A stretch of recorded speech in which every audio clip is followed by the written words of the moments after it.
Magandang araw mga kaibigan, ngayon po ay araw ng Linggo, October 8, 2023. Bago natin ipagpatuloy ang pagbabasa ng Biblia, ay ikwento ko muna ang nangyari kahapon dahil ito ay may kaugnayan pa rin sa ating tinatalagay tungkol dyan sa Biblia.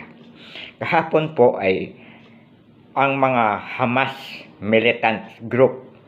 Itong mga Hamas militant groups ay mga Palestinian ito. Palestinian na naglunsad ng atake sa bansang Israel. Nagpakawala sila ng mga 5,000 missile para o bomba sa Israel. 5,000. Pero gumana naman ang depensa ng Israel. Na-intercept naman yung mga missile para para sumabog sa itaas, pero sa dami na 5,000 may nakalusot at tumama doon sa siyudad sa isang siyudad ng Israel. Tinatayang mga kulang-kulang 500 na katao ang namatay. Ngayon, sabi ng Israel Defense Ministry ay nakahanda na sila para umpisa na raw ng giyera at inalerto na ang kanilang military para gumante. Yun ang balita. So, ang kaugnayan nito, itong conflict na ito, sa Palestino at sa mga Hudyo ay ito yung after 40 years na travel ng mga tao na pinamumunuan ni Moses na galing sila sa Egypt, ay ito yung after 40 years ay itinuro sa kanila ng Diyos ang tinatawag na land of promise. Pero may mga nakatira ng tao, mga Palestino nga. So ang sabi ng Diyos ay i-invade nyo o i-conquer. Palayasin ang mga tao dyan at iyan na ang lupang ipinopromisa ko sa inyo. So, in-invade nga at nakuha nila. Ang mga Palestino tuloy ay iyan ang mga lahi na walang bansa na hanggang ngayon nakakalat sila sa mga bansang Iraq, Iran, Jordan, yung mga nakapaligid dyan na bansa sa Israel. Na nung dekada 70 ay may isang leader na umusbong mula sa Palestino, si Yasser Arafat. Na-unite niya yung mga Palestino na nakakalat sa iba't ibang bansa at naitayo niya ang Palestine Liberation Organization at nakumbinsin niya yung mga bansa katulad ng Jordan, Iraq, Saudi Arabia at na makiisa sa kanya at ginyera nila yung tulong-tulong nilang ginyera yung Israel. So bagamat 8 bansa yata yon against sa maliit na bansa na Israel, ay hindi nila matalo-talo.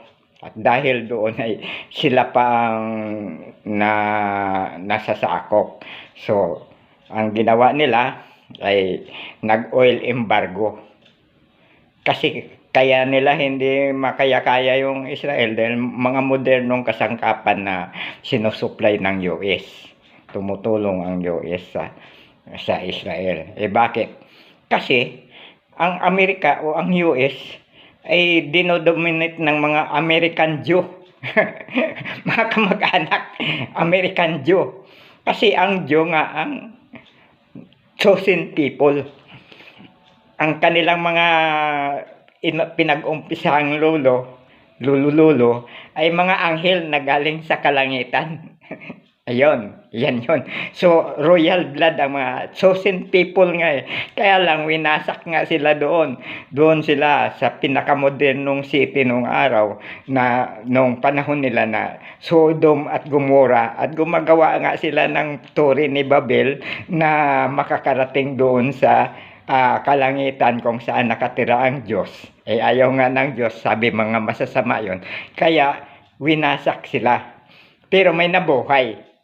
Oh, naistorya ko na yun na may nabuhay at napunta nga sila sa Egypt. Mm. Ayun, ito pa rin yung pagpapatuloy ng gera na yan hanggang sa yan ng istorya ng ni David at ni Goliath. Ayun yun eh. Hanggang ngayon ay ito pa rin. Yung context na yun ay tungkol sa lupa na inagaw ng Israel na noong 1948 dyan sa United Nations ay nag-rule ng ang korte ng United Nations na ang ang lupa ng Israel ngayon ay para na yan sa mga Hudyo. So, ang lahi na Palestino ay walang bansa. Squatter nakakalat sila. Kaya ayun na ngayon. Hanggang ngayon, yun pa rin ang struggle dyan sa gustong bawayin ng mga Palestino yung lupa ng Israel ngayon na inaward na sa mga Hudyo. Iyan so ang gira na yan ay forever na yan. Yun. Tutuloy na natin yung ni-review ko lang yung kung bakit laging may kaguluhan dyan. Kasi nga meron nga nung mga ilang panahon galing ako ng Maynila, nagbakasyon. Bata pa ako noon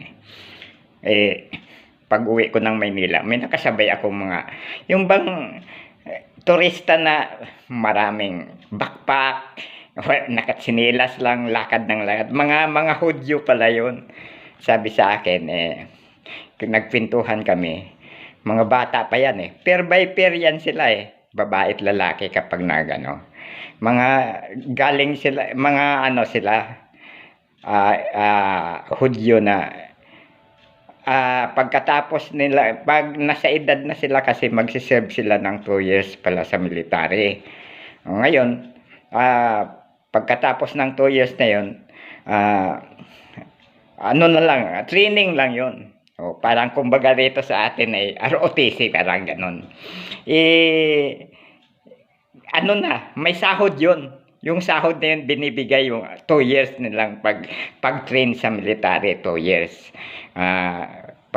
Pagkatapos nila yun, pag-graduate, bibigyan sila ng parang sahod. Yung sahod na yun pala, yan ang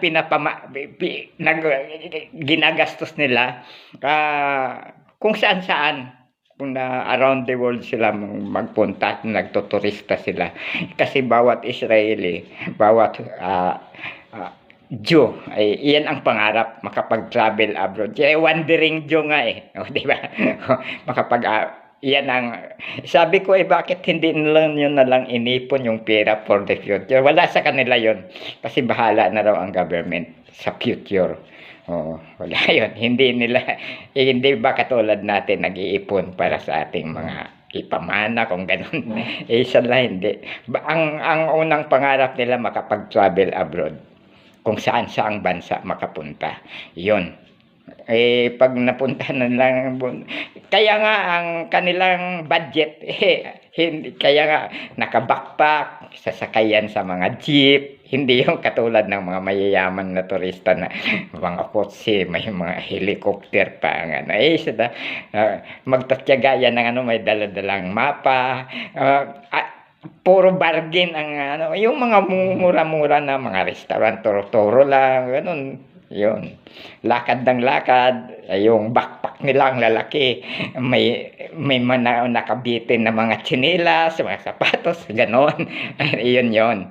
Sabi niya, meron akong Biblia. Nung makita niya, that is the Bible, sabi ng babae sa akin.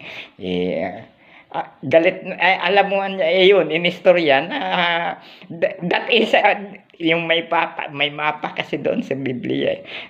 That is our land na ano raw. That is our land, sabi niya yung ano.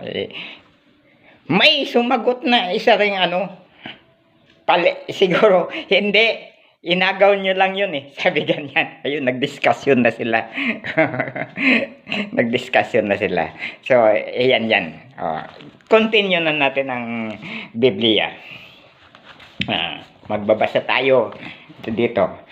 No man among your descendants for all time who has any physical defect shall come to present food to his God. Ito yung nagbibigay sila ng ano, ni-request na magbigay ng handog doon sa tent na of the meeting tent ng Lord. Ayaw ng mga ng Diyos na yung mga nagpupunta doon ay may sakit o may pilay o bulag, ayaw yun. Kasi para yun kapag nakikita nila yun ay parang symbol ng failure ng kanilang creation. Gusto nila yung mga magpupunta doon ay mga malulusog na tao, mga ano, para ayun, hindi nila gusto yung mga pangit. Yung pipilay-pilay, ano, yung mga gwapo, mga ayan ng ano. Kasi simbolo ng failure yung ano, yung kung halimbawa payat na ugod-ugod creation na payat, parang ayaw nilang makita yun.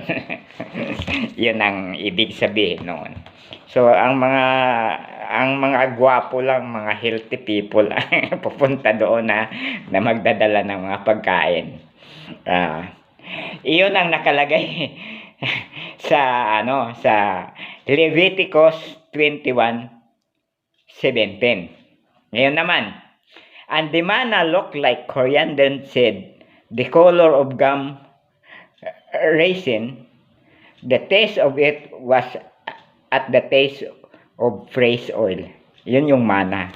Yung ang taste of fresh oil, yung parang mantika lang. walang lasa. Yan ang manna. Yun ay chemical food. Mga exercise na ginagawa para ang isang ano na yun, maliit lang yun. Pag tinumbar mo yun, isang araw busog ka na, wala ka ng appetite, busog ang pakiramdam mo at healthy. Ano yun, katulad niya ng sabi ko, yun ang ginagamit na para hindi gutumin yung mga astronaut. Yung ilang araw, tablitas lang ang kanilang tinutumar. They will bring unto Yahweh the first ripe fruits of all produce in their land. Yun, yung ang mga masasarap na prutas, yung hindi yung first ripe fruits, ibig na yung mga pangunahing bunga na hindi yung maliliit, yung mga malalaki. Ayun, yung pipiliin yung maganda. Halimbawa, merong lansones ka diyan. Ngayon panahon ng lansos, pipiliin mo yung magaganda, yung oksaging, yung magaganda, pipiliin. Yun ang pang-export. Yung yun na lang ang pang-local market. Ganon din yun. Ito para sa Diyos ito, atin na lang tong pangit. Yun, yung mga sira-sira. Pero sa Diyos magaganda. Yon ang ibig sabihin niyan sa Numbers 18:13. They will bring unto Yahweh the first ripe fruits of all produce in their land. Yon. Yung magaganda lang ang ihihandog. Make a fiery serpent and sit upon a pole so that anyone bitten could look at it and live. Ito yung tinuruan na sila. Tinuruan na sila kung papaano yung halimbawa na nakagat ng ahas, yung yun, yung syringe, yung injection, Kaya ang akala nila yun ay ini-inject parang tubo, parang pool, para kapag nakagat ng ahas, tuturukan ka nun, injection yun. Ngayon yun injection. Yun para hindi ka mamatay. Anti-venom yun. Yun, ah, tinuro sa kanila ng Diyos kung papaano gagawin para kapag sino man ang nakagat ng ahas ay i-inject yun para hindi mamatay. Kasi alam mo naman yung kagat ka ng cobra, wala pang 24 hours, patay ka na. Hanggang dito na lamang at sa susunod na naman ng araw, sa susunod na linggo ay magdi-discuss ulit tayo. Baka ang i-discuss ko naman ay tungkol kay Pura Loka. Kasi may kaano to sa religion yung ginawa niya. Maraming salamat po.